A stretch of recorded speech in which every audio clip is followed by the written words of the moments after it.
বন্ধুরা, তোমাদের সঙ্গে আমি আরও একটা জিনিস শেয়ার করছি। এই দেখো, আজকে বাজার থেকে চিংড়ি মাছ নিয়ে এসছে, দেখতে পেয়েছ? এই চিংড়ি মাছের পাতোড়া খাবে। এই যে এখন এই চিংড়ি মাছগুলো কাটা হচ্ছে, এই যে ছুলে নিচ্ছে। আমার শরীরটা ভালো না, জ্বর, তাই আমি আজকে পাচ্ছি না কিছু করতে, ঠিক আছে?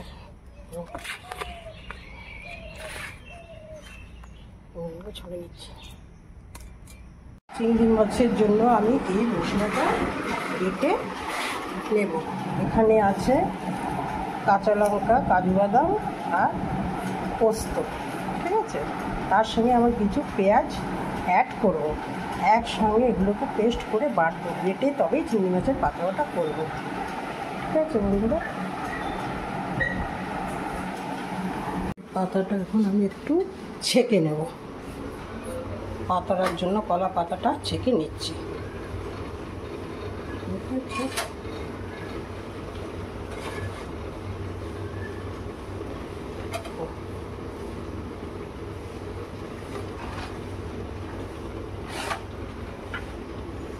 কলা পাতাটা ছেঁকে নিচ্ছি, দিয়ে দিলাম।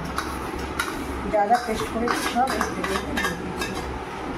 তার সঙ্গে আমি দিয়ে দিলাম সরষের তেল।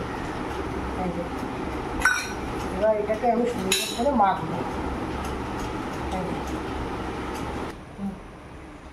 এবার সব একসাথে নিয়ে আমি এটা মেখে নিলাম। চিংড়ি মাছগুলোকে সুন্দর করে মশলা দিয়ে দিলাম, তারপরে এটাকে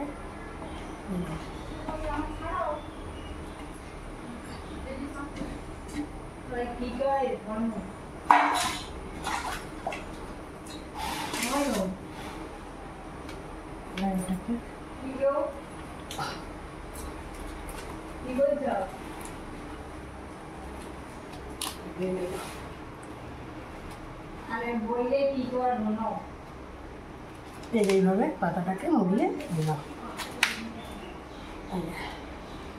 এবার আমি এটাকে বেঁধে নেব।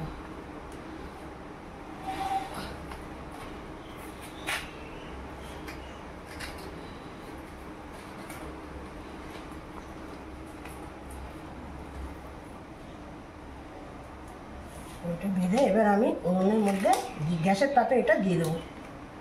পাতোড়াটা এবার আমি একটু কড়াইয়ের মধ্যে তেল দিয়ে বসিয়ে দিলাম।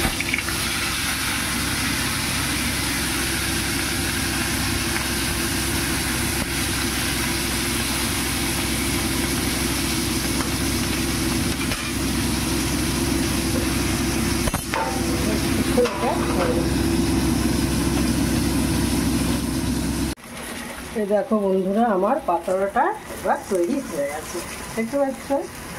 পাতোড়াটা এবার আমার কমপ্লিট। পাতোড়াটা কেমন হয়েছে বন্ধুরা জানিও, আর আমার পাশে থেকো, ঠিক আছে? টাটা।